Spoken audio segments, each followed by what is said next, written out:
Salam alaikum à tous, Ismo 38 depuis Grenoble, j'espère que tout le monde va bien et que vos familles se portent très bien. Donc,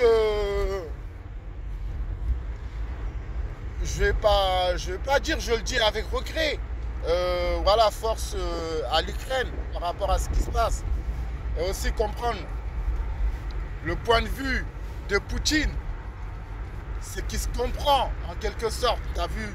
Parce qu'aujourd'hui, les gens sont aveuglés par les images en boucle, que BFM et les médias passent en boucle aux longueurs de la journée, qu'on ne nous dit pas la vraie vérité. Tu as vu? Parce qu'aujourd'hui, c'est la triste réalité. Les gens qui veulent vraiment dénoncer des vraies choses, qui veulent vraiment dire la vérité sur certaines choses, sont boycottés. Tu vois?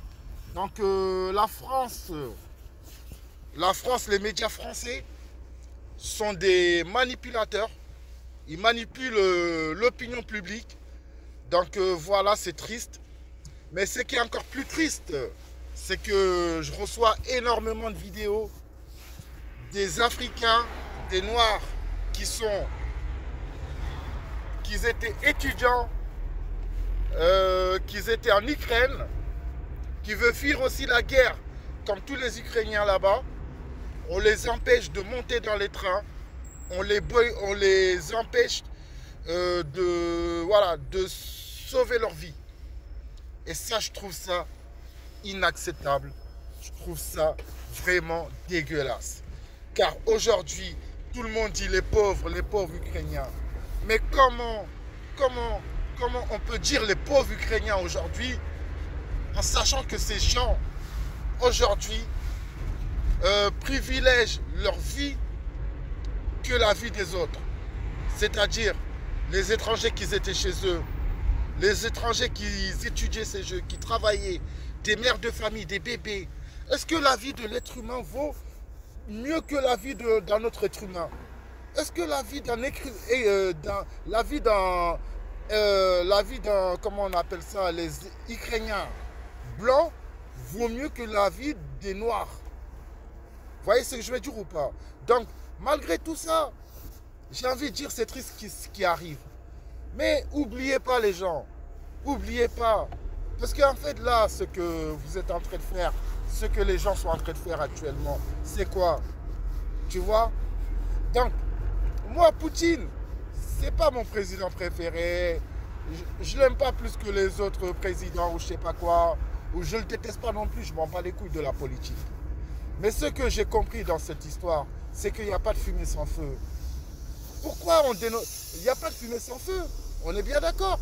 Mais après maintenant, ce que j'ai envie de dire, c'est que les Français, avant d'y aller au secours de ces soi-disant Ukraine ou de vous engager dans une guerre, que ce n'est même pas vos histoires, tu vois, ça serait bien un peu que vous vous occupez de vos histoires, de votre propre affaire. N'oubliez pas les Français en Mali. Au Mali, qu'est-ce qu'ils font au Mali? Ils font la misère aux Maliens là-bas. Hein, les pays européens, tout ça. Qui bouge leur cul? Personne.